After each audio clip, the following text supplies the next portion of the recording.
The attack began at exactly 14:37:22, Galactic Standard Time. Across 50 Vorthak star systems, empty space suddenly filled with human dreadnoughts. 500,000 ships dropped their stealth fields simultaneously and opened fire. In the Threxos Prime system, Admiral Threxmar was reviewing routine patrol reports when his sensor officer screamed in terror. The alien's yellow eyes widened as he looked at the tactical display. 10,000 massive ships had appeared from nowhere surrounding his homeworld. "Impossible," he hissed. "Where did they come from?" His fleet of 500 ships was already outnumbered 20-1, but as the human dreadnoughts began firing, he realized the numbers were the least of his problems. Each enemy ship carried more weapons than his entire fleet combined.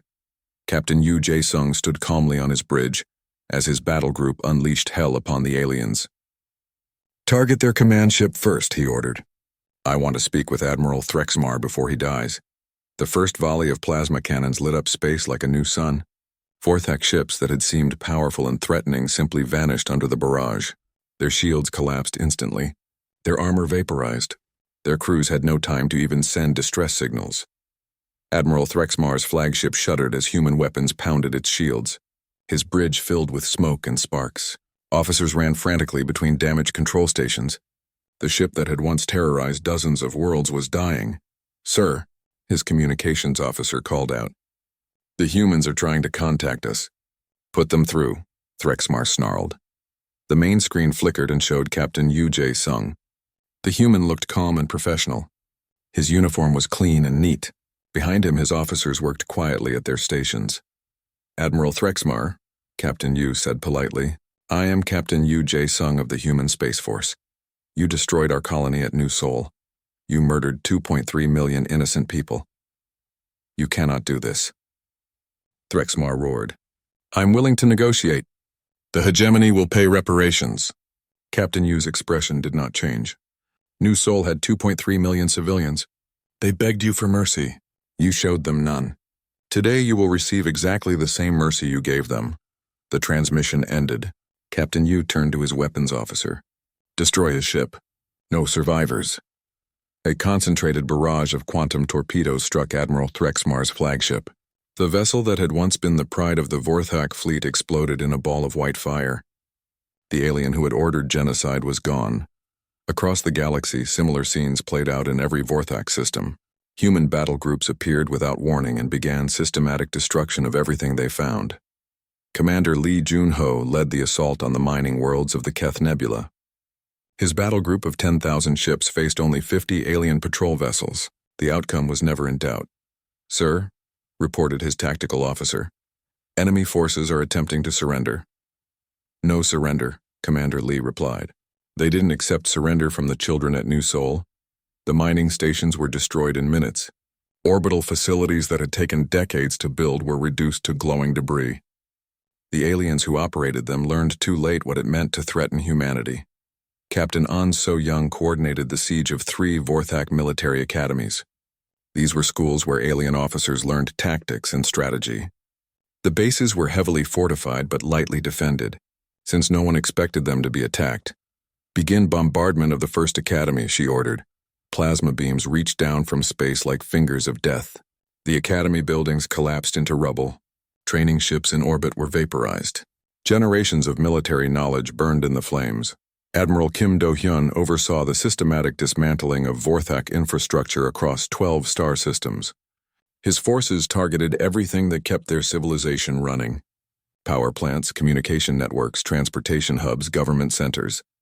"Sir," his intelligence officer reported, "the aliens are sending desperate messages to all their remaining systems. They are begging for help." "What are the responses?" Admiral Kim asked. "Every system reports being under attack by massive human fleets. There's no help available anywhere." The scale of the human assault was beyond anything the galaxy had ever seen. The Vorthak hegemony, which had controlled hundreds of worlds for centuries, was being destroyed in a single day. Captain Park Min-jun attacked the alien research stations where new weapons were developed. His dreadnoughts turned scientific facilities into cosmic dust. Laboratories that had created terrible weapons for use against other species would never threaten anyone again. "Focus fire on their weapons testing facility," he commanded. Make sure nothing survives. The station disappeared in a flash of light. With it went centuries of military research and development. The aliens would never again have the technology to threaten peaceful colonies. In system after system, the story was the same. Human forces appeared without warning and destroyed everything they found. Military bases, civilian infrastructure, government centers, industrial facilities, all were reduced to debris and memories. Commander Seo Hee-wan led the attack on the Vorthok Diplomatic Center, where they had planned the destruction of human colonies. The irony was not lost on her. The aliens who had voted to commit genocide were now facing their own extinction. "Sir," her communications officer said, "we are receiving thousands of surrender offers from across Vorthok space." "Ignore them all," she replied.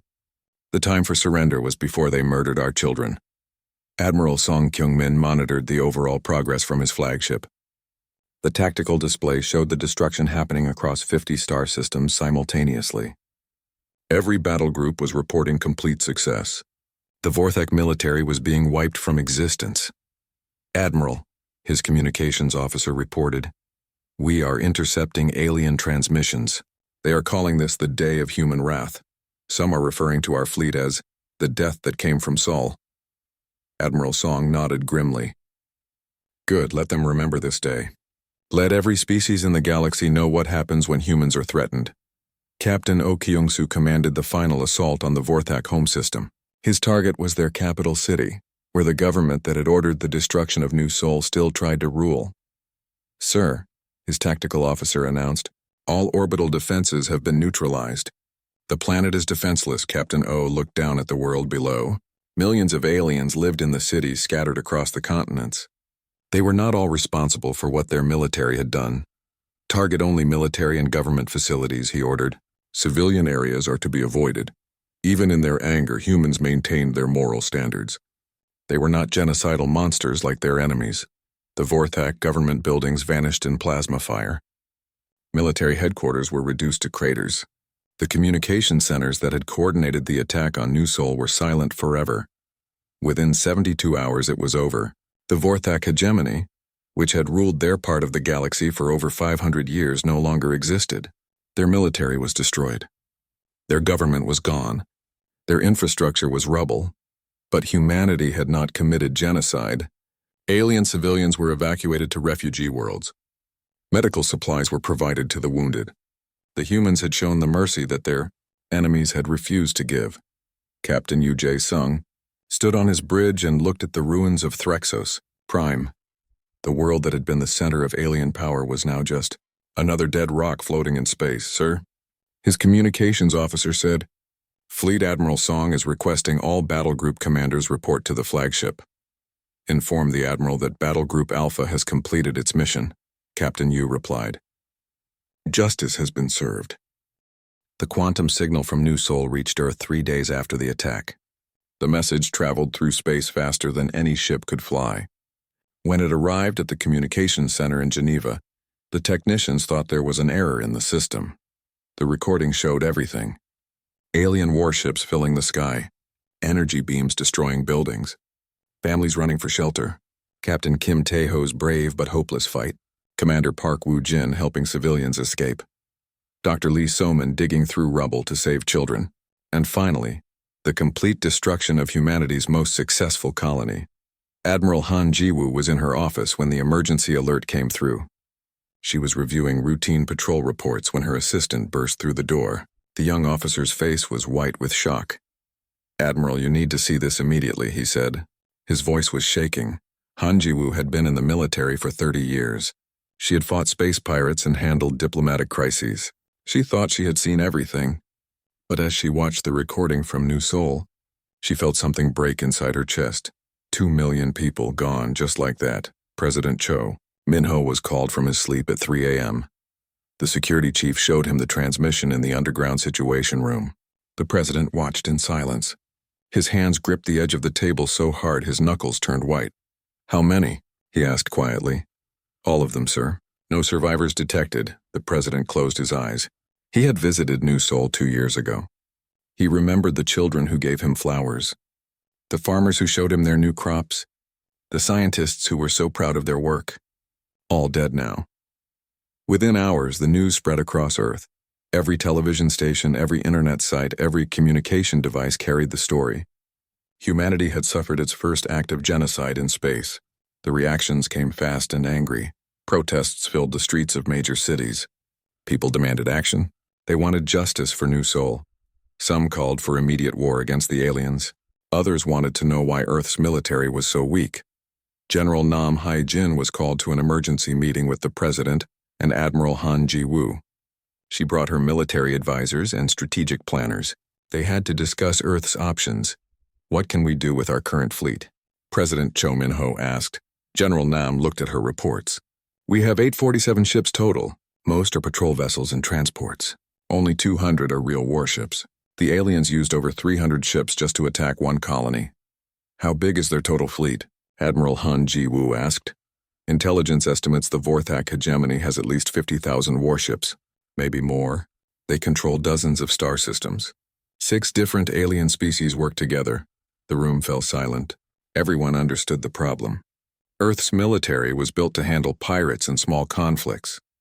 It was never designed to fight a galactic power. Dr. Kang Dong-hyun entered the meeting room with a thick folder of documents. He was the head of advanced weapons research. Most people didn't know about his secret projects. Mr. President, I may have a solution, he said. We've been working on something called the Retribution Protocol. It was theoretical until now. He opened his folder and spread papers across the table. The documents showed ship designs, manufacturing plans, and resource calculations. What is this?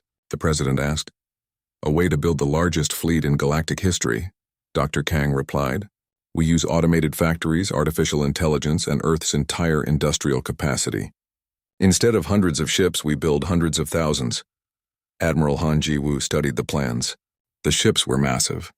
Each one was designed to carry more weapons than entire alien fleets. The manufacturing process would turn the entire solar system into a weapons factory. How long would this take? She asked. 18 months if we commit everything. Every factory, every resource, every person. We stop making civilian products and focus only on warships. General Nam ran the numbers on her computer. These ships are huge. Each one would be more powerful than our current flagship. If we build 500,000 of them, we could destroy the entire Vorthak hegemony, Dr. Kang finished, and send a message to every alien race in the galaxy. President Cho Min-ho walked to the window. He looked out at the city below. Millions of people lived their peaceful lives not knowing their world had changed forever. Some of them had family on New Sol, sons and daughters who would never come home. The cost would be enormous, he said. We would have to change our entire society, transform Earth into a military machine. The alternative is to do nothing, Admiral Han Ji-woo replied. Let the aliens think humans are weak. Wait for them to attack other colonies. Sir, General Nam added, if we build this fleet, no one will ever attack humanity again. We would become the strongest military power in the galaxy. The President thought about the children in the recording from New Sol. They had died while playing in parks. They never had a chance to grow up. Their parents never had a chance to say goodbye. Dr. Kang, what do you need to start this project? Complete authority over all manufacturing. Permission to convert civilian factories to military production. Access to asteroid mining operations. And the support of every person on Earth. President Cho Min-ho made his decision. You have it. The announcement came that evening. Every person on Earth watched as their president spoke to the world. His words were simple and clear. 3 days ago, an alien force called the Vorthak hegemony destroyed our colony at New Sol. They murdered 2.3 million innocent people, men, women, and children who had never threatened anyone. This was not an act of war. This was genocide. He paused to let the words sink in. The aliens think humanity is weak. They think we will be afraid. They think we will hide and hope they leave us alone. They are wrong. The president's voice grew stronger. We will build a fleet that has never been seen before in galactic history. We will find every ship, every base, every world that belongs to the Vorthak hegemony, and we will show them what happens when someone murders our children. The response from the people was immediate. Volunteers lined up at military recruitment centers. Factories began converting their production lines. Scientists and engineers reported to new research facilities. Everyone wanted to help. Dr. Kang Dong-hyun worked around the clock with his team. They designed new weapons, new engines, and new armor. The ships would be called Vengeance-class Dreadnoughts. Each one would be 15 kilometers long and carry enough weapons to destroy a planet. Admiral Han Ji-woo began training programs for the new fleet. They would need thousands of officers and millions of crew members. The ships would use artificial intelligence to reduce the human crew requirements, but they still needed commanders and specialists. General Nam Hye-jin coordinated the massive logistics operation. Raw materials had to be mined from asteroids. New shipyards had to be built. Transport ships had to carry supplies across the solar system. Within weeks, the transformation of Earth was visible from space. The night side of the planet glowed brighter as new factories worked 24 hours a day, the asteroid belt filled with mining equipment and construction platforms. The moon became a giant weapons testing facility. People worked with a purpose they had never felt before. This was not just about building ships. This was about justice for New Sol. This was about making sure no other human colony would ever suffer the same fate. The aliens had made a mistake. They thought destroying one colony would frighten humanity into submission. Instead, they had awakened something that would change the balance of power in the galaxy forever. Earth was no longer just another planet with a small military. Earth was becoming a weapon pointed at the heart of anyone who threatened humanity. The Vorthak hegemony had sown the wind. Soon they would reap the whirlwind. The morning sun rose over New Sol just like any other day. The human colony on planet Kepler 442b was home to over 2 million people. They had built a peaceful life among the stars. Farmers worked in the green fields. Scientists studied new ways to grow food. Children played in the parks between the tall buildings. Commander Park Woo-jin stood on the observation deck of the military station. He watched the city wake up below. The colony had only one small defense ship and a few soldiers. They never expected trouble. The galaxy seemed peaceful. Other alien races traded with humans and seemed friendly. Dr. Lee So-min was already at work in her lab. She was the colony's lead scientist and administrator. Her team had created new types of crops that could feed millions. She was proud of their work. New Sol was becoming famous across human space for its farming success. Captain Kim Tae-ho was checking his ship in the spaceport. The Guardian was an old patrol vessel. It was not built for war. It was meant to chase away pirates and help with emergencies. He kept it in perfect condition anyway. A soldier's duty never ended. Young Yoon Da-eun worked in the communications center. She was only 22 years old. Her job was to send messages between New Sol and Earth. The quantum relay system could send signals across many light years in just days. She loved talking to people on distant worlds. Everything changed at exactly 10:47 in the morning. The space around New Sol suddenly filled with alien ships. Hundreds of them appeared out of nowhere. They were massive warships with dark metal hulls and glowing red lights. The ships belonged to the Vorthak hegemony. 6 different alien species had joined together to rule their part of the galaxy. Commander Park Woo-jin ran to the command center. His hands were shaking as he looked at the sensor readings. The alien fleet was enormous. Each ship was 10 times bigger than the Guardian. There were over 300 vessels surrounding the planet. "Get me a communication channel to their flagship," he ordered his staff. The main screen lit up. A reptilian face appeared. The alien had yellow eyes and sharp teeth. This was Admiral Threxmar of the Vorthak forces. His voice was cold and harsh. "Human colony of New Sol," the alien said. "You have been judged a threat to galactic order. Your species grows too quickly. You take resources that belong to others. The Vorthak hegemony has decided to solve this problem." Dr. Lee So-min rushed into the command center. She pushed past the soldiers to speak to the alien admiral. "Please, we can talk about this," she said. "We're peaceful people. We just want to grow food and raise our families. We've never threatened anyone." Admiral Threxmar's yellow eyes showed no emotion. "Your species' expansion threatens the natural balance. This action will serve as a warning to other human colonies. There will be no negotiation." The screen went dark. Alarms started blaring across the colony. Commander Park Woo-jin grabbed his radio and started giving orders. All civilians needed to get to the underground shelters. Emergency teams had to help the children and elderly people first. Captain Kim Tae-ho ran to his ship. The Guardian was not built for this kind of fight, but he had to try.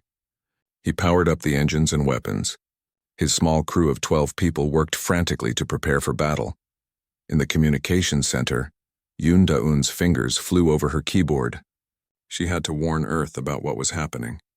The quantum transmitter needed time to send a complete message across the galaxy.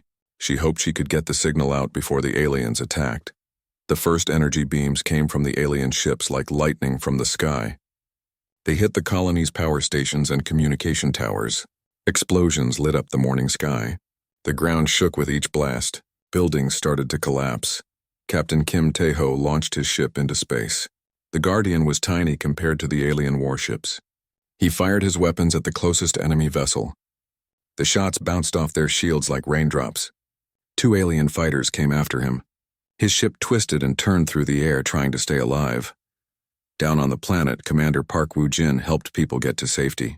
Families ran through the streets carrying their children. The elderly moved as fast as they could. The underground shelters were strong, but not strong enough for this kind of attack. Dr. Lee So-min worked with the emergency teams. She helped carry wounded people to the medical centers. Her lab was destroyed in the first wave of attacks.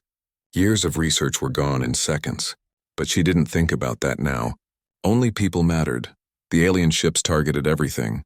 They destroyed hospitals, schools, and homes. They bombed the farms that fed the colony. They hit the spaceport so no ships could escape. This was not a military attack. This was murder. Yoon Da-eun stayed at her post even as the building shook around her. She recorded everything she could see. The alien ships, their weapons, their tactics. Earth needed to know exactly what happened here. Her transmission was almost complete. Captain Kim Tae-ho's ship took a direct hit. The Guardian's left engine exploded. He was falling toward the planet's surface. His crew tried to fix the damage, but it was too late. He sent one last message to the colony. "Tell my wife I tried. The shelters could not protect everyone. The alien weapons were too powerful. They cracked the ground and collapsed the underground areas. Families who thought they were safe found themselves trapped. The air filled with dust and smoke. Commander Park Woo-jin found Dr. Lee So-min in the ruins of a school. She was trying to dig out some children who were trapped under fallen rocks. Her hands were bleeding, but she kept digging. He helped her move the heavy pieces of concrete. "Why are they doing this?" she asked him. "We never hurt anyone." He had no answer. This was not war. This was extinction. Yoon Da-eun finished her transmission just as the ceiling above her started to fall. The complete record of the attack was sent into space, racing toward Earth at the speed of light. She smiled as the building collapsed around her. Earth would know. Earth would remember. The bombardment continued for 6 hours. When it finally stopped, New Seoul was gone. The beautiful city was nothing but smoking ruins. The green farms were burned black. The spaceport was a crater in the ground. No one survived. 2,300,000 people were dead. Men, women, children, elderly, babies, all gone. The Vorthak had completed their work. Admiral Threxmar looked at his tactical display. The human colony no longer existed. His ships had done their job perfectly. This would teach other human settlements to stay in their place. "Send the report to Vorthak Command," he told his officers. "The threat has been eliminated. The humans will think twice before expanding further into our territory." The alien fleet disappeared into hyperspace, leaving only silence and death behind. They thought their message was clear. They thought humans would be afraid. They were wrong. The Hegemony War fleet arrived at Haven's Rest expecting to find a primitive human settlement that they could easily overwhelm. Instead, they found Ji-won standing alone in a field, surrounded by technology that had emerged from beneath the planet's surface. Admiral Quindar commanded the fleet from his flagship, the Righteous Fury. He had brought 12,000 of the most advanced warships in the galaxy to what should have been a simple peacekeeping mission. But as his sensors analyzed the human defenses, his confidence began to crumble. "Sir, I'm not reading any weapons on the planet's surface," his tactical officer reported. "Just one human female and some kind of energy field surrounding her." One human? Admiral Quindar couldn't hide his disbelief. "They're defending an entire world with one person?" "Apparently so, sir." Ji-won looked up at the massive fleet hanging in space above her world.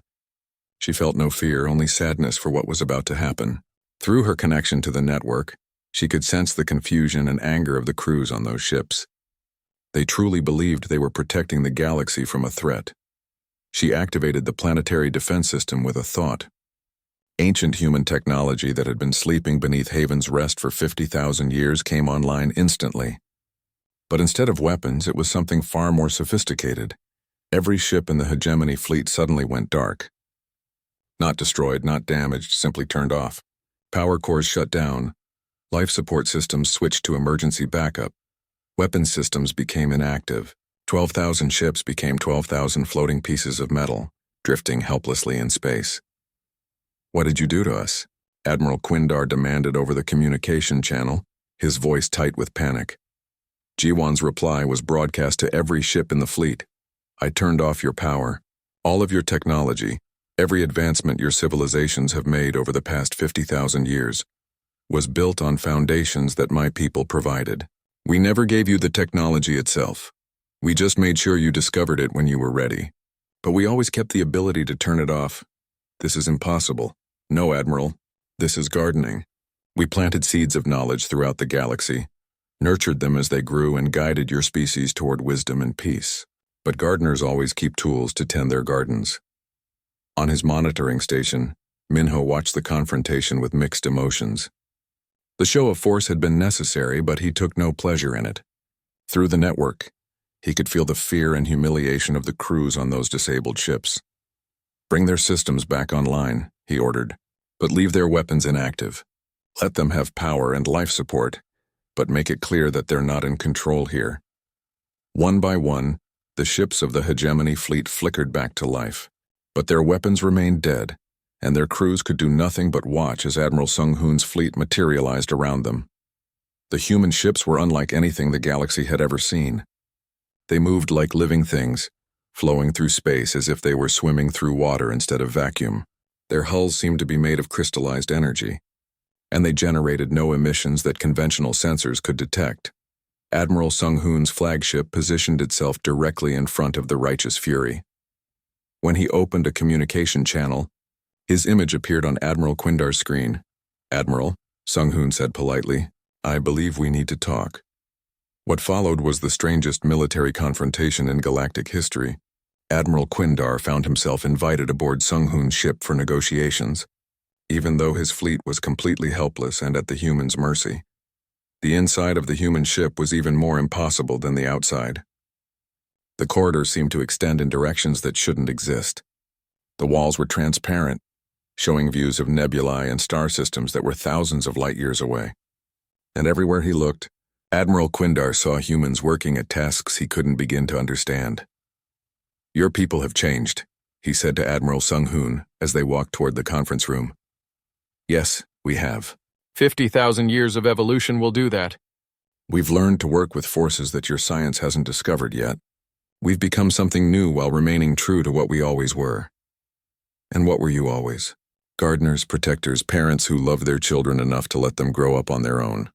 In the conference room, Admiral Quindar found himself face-to-face with representatives of humanity's leadership. They didn't look entirely human anymore. Their features were refined, their movements graceful beyond normal possibility, and their eyes held depths that seemed to reflect the cosmos itself. "Why now?" he asked. "Why reveal yourselves now after so long?" Admiral Sung Hoon activated a display that showed the edge of the galaxy. Something vast and dark was approaching from the emptiness between galaxies. "Because of that," he said simply. The display zoomed in to reveal a swarm of objects moving toward their galaxy at impossible speed. They were ships, but unlike any ships ever built. They moved like a plague of insects, consuming everything in their path. "We call them the Devourers," Sung Hoon explained. "They've consumed 17 galaxies that we know of. They're not interested in conquest or colonization. They simply consume all biological life and move on to the next galaxy." Admiral Quindar stared at the display in horror. "How long do we have?"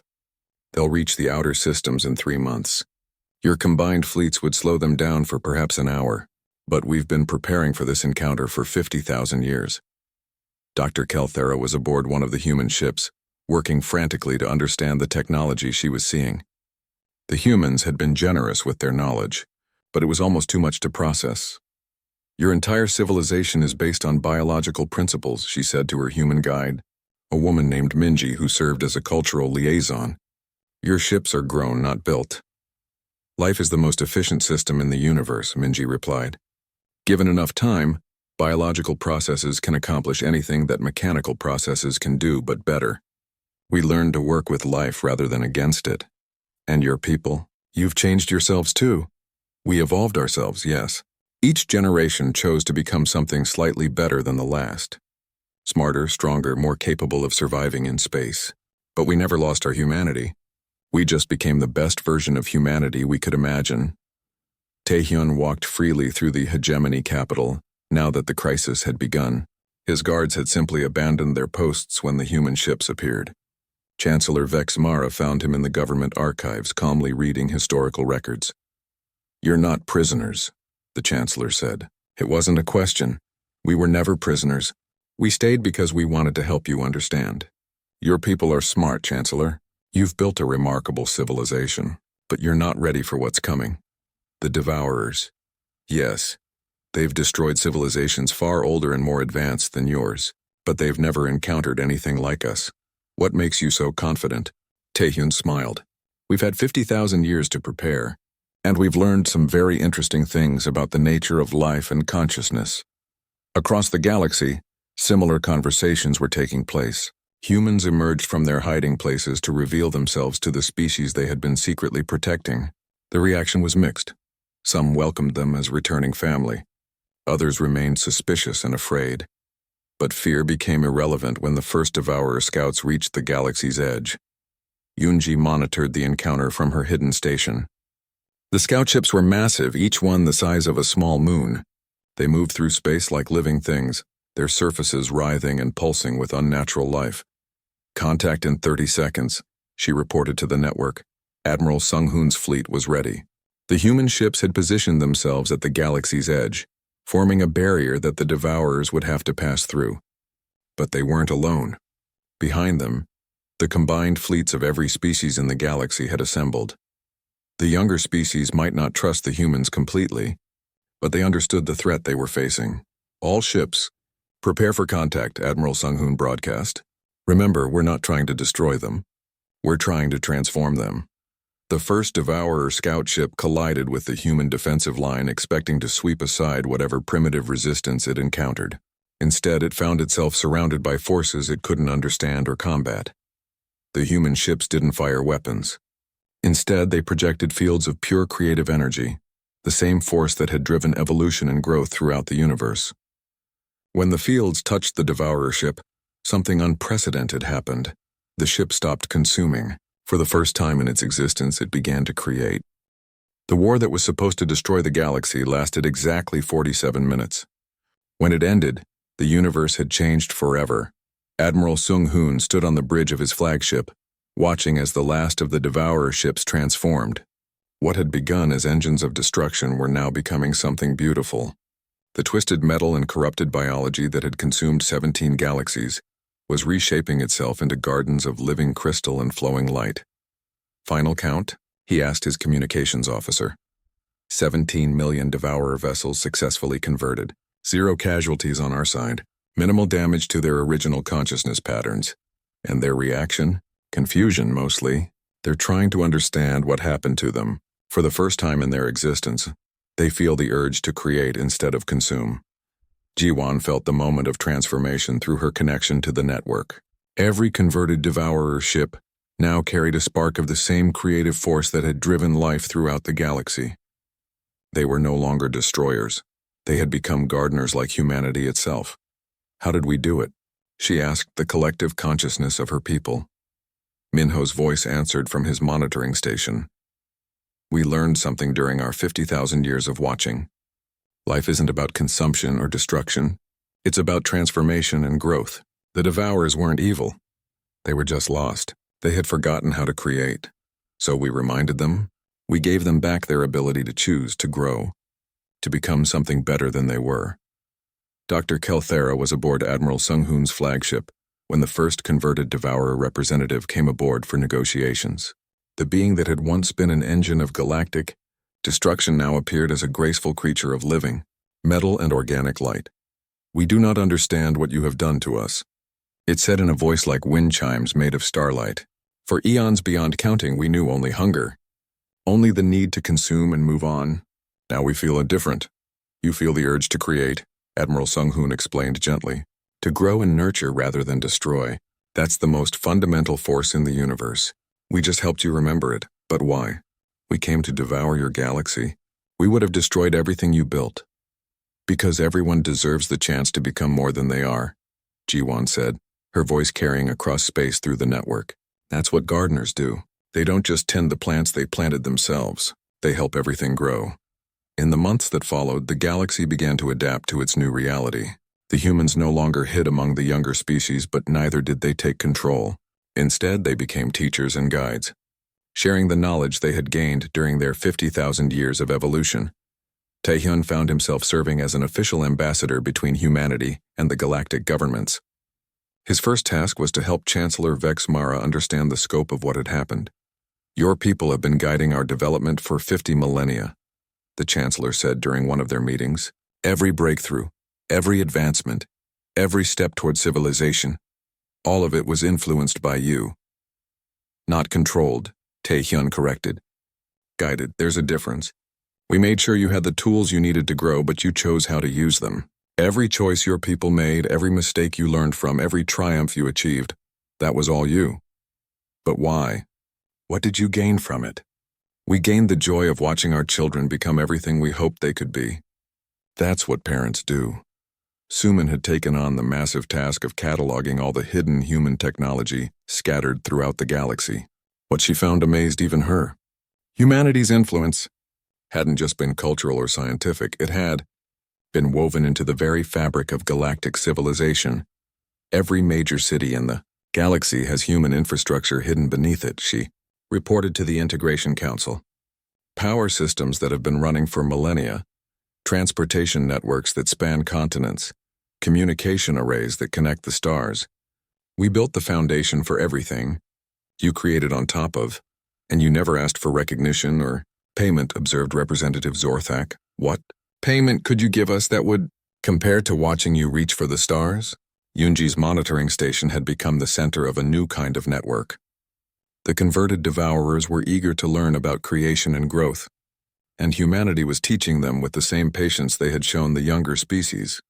They're remarkable students, she reported to Admiral Sung-hoon. Once they understood the concept of nurturing life instead of consuming it, they embraced it completely. They're already beginning to terraform dead worlds and seed new forms of life. Any problems with integration? Some of the younger species are still nervous about having former galactic destroyers as neighbors. But the devourers are being very patient. They understand that trust has to be earned. Dr. Kelthera had become humanity's official historian, working to document the complete story of their 50,000-year stewardship. What she discovered rewrote everything the galaxy thought it knew about its own development. The Great Plague of 30,000 years ago that mysteriously burned itself out.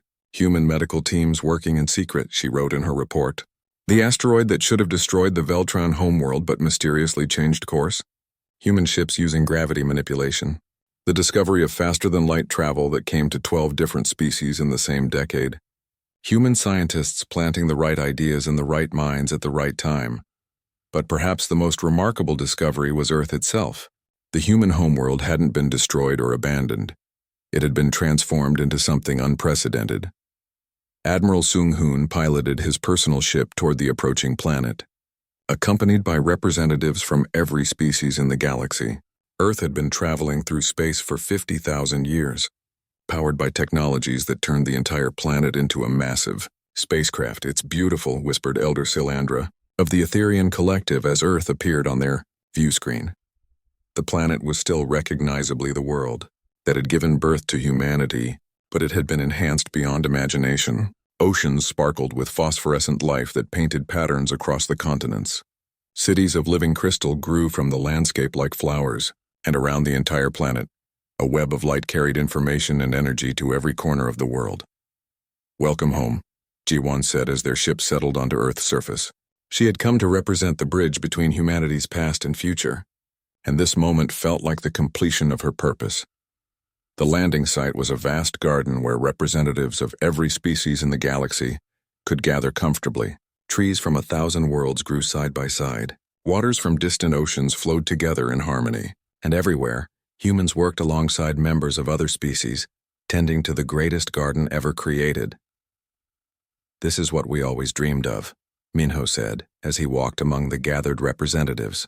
Not human dominance, but galactic cooperation. Every species contributing their unique gifts to create something greater than any of us could achieve alone. Chancellor Vexmara found himself standing next to one of the converted devourers, watching human children play with young members of dozens of different species. The former destroyer had shaped itself to appear less intimidating, taking on a form that resembled a graceful tree made of flowing metal. I understand now, the Chancellor said quietly. They didn't want to rule us. They wanted to make sure we could rule ourselves. The gardener's greatest joy, the converted devourer replied, is not the beauty of individual flowers, but the harmony of the entire garden. As the ceremonies continued, and the galaxy began to plan its future together, Jiwan stood apart for a moment, feeling the vast network of consciousness that now connected every thinking being in the galaxy. Humans, the younger species, and even the converted devourers were all part of something unprecedented. A truly cooperative galactic civilization. We did it, she said to her grandfather's memory. We came home.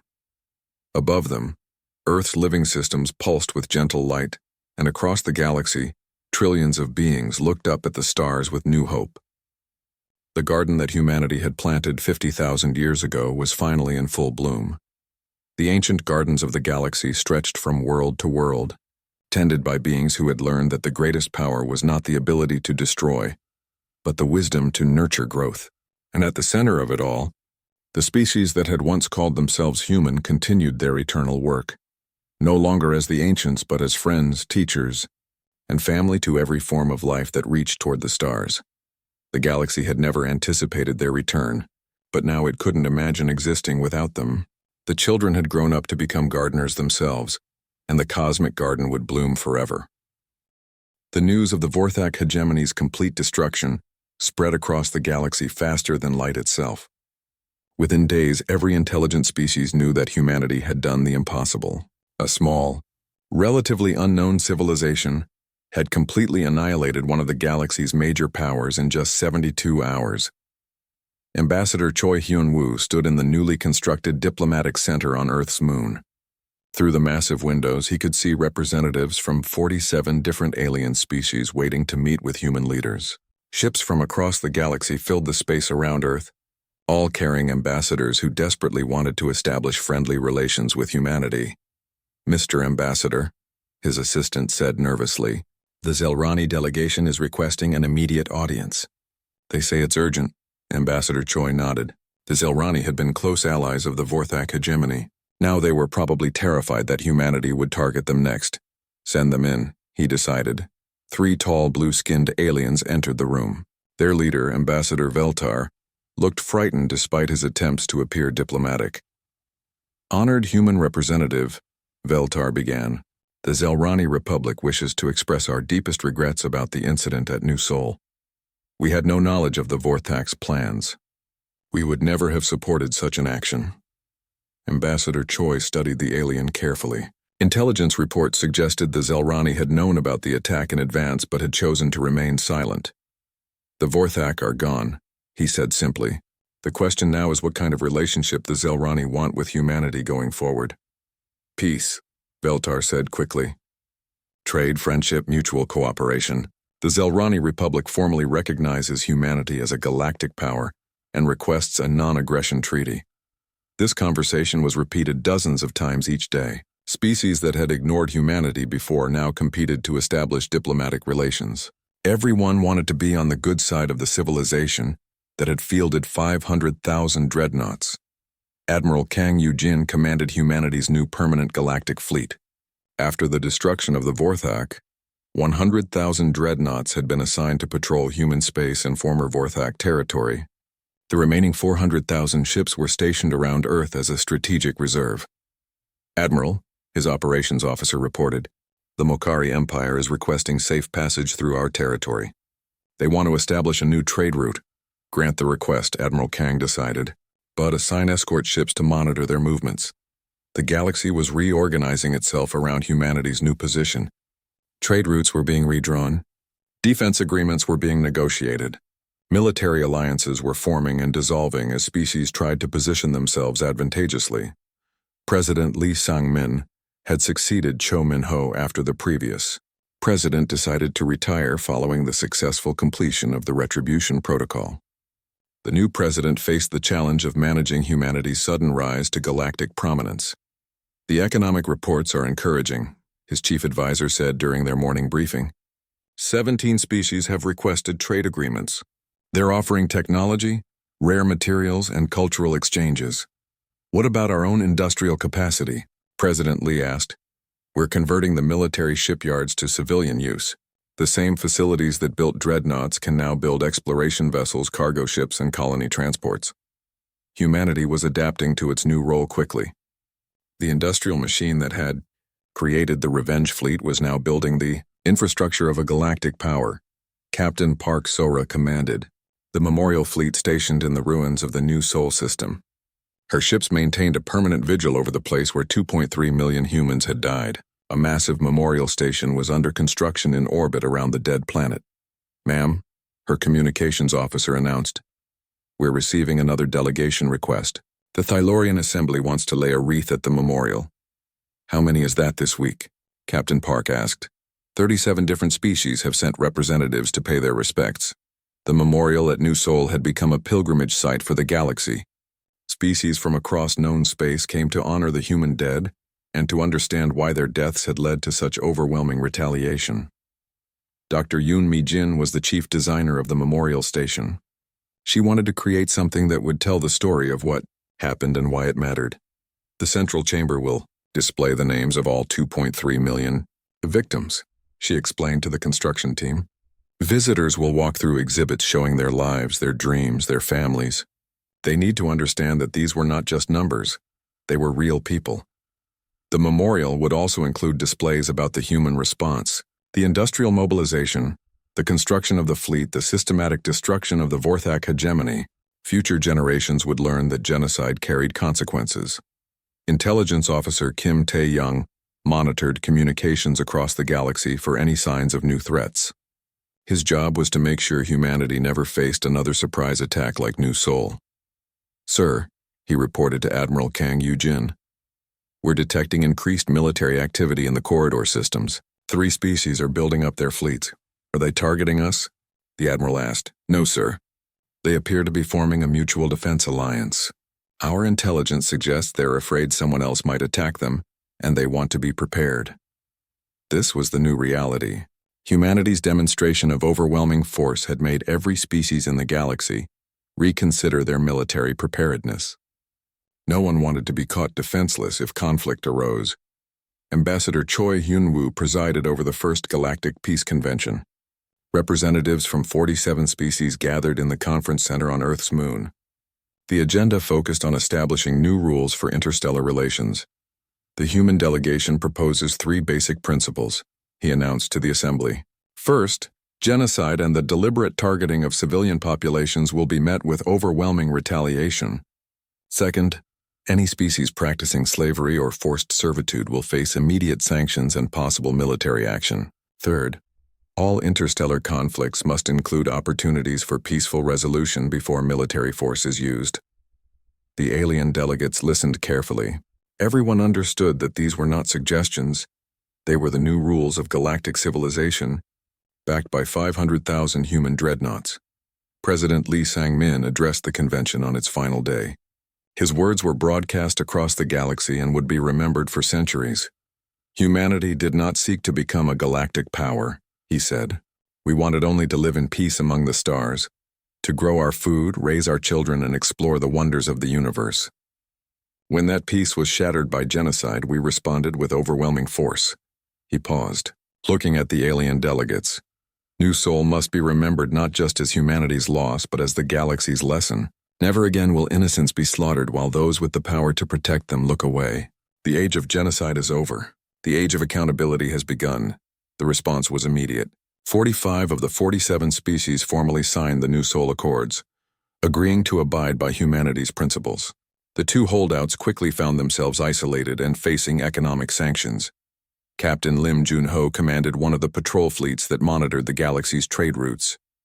His mission was to prevent piracy and ensure that the new galactic order remained stable. Sir, his tactical officer reported. "We're receiving a distress call from a Falari merchant convoy. They're under attack by raiders. Plot an intercept course," Captain Lim ordered. Maximum speed. The human dreadnought arrived at the battle scene within minutes. The raiders, seeing the massive human warship, immediately ceased their attack and fled. The Falari merchants were safe. This scenario played out regularly across the galaxy. The mere presence of human ships was enough to deter most criminal activity. Pirates and raiders knew they could not stand against humanity's overwhelming firepower. Dr. Sung Ho-min led a team of scientists studying the long-term effects of humanity's rise to galactic prominence. His research showed that conflicts between species had dropped by 78% since the destruction of the Vorthak hegemony. "The Earth effect is real," he reported to the scientific community. "The knowledge that genocide will be met with overwhelming retaliation has made species much more reluctant to engage in aggressive actions." The galaxy was becoming more peaceful, not through diplomacy or good intentions, but through the certainty that violence against civilians would be punished with extinction.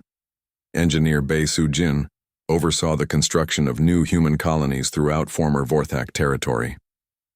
These worlds would be heavily defended and serve as forward bases for humanity's expanding influence. "The first colony ships will launch next month," she reported to the Colonial Development Council. "Each settlement will have orbital defense, platforms, and a garrison of dreadnoughts." Humanity was not just enforcing peace, they were expanding to ensure they could never again be caught off guard by hostile aliens. As the years passed, the memorial station at New Seoul became the most visited site in human space. Millions of beings from hundreds of species came to pay their respects and to understand the price of threatening humanity. Children who had not even been born when New Seoul was destroyed learned about the 2.3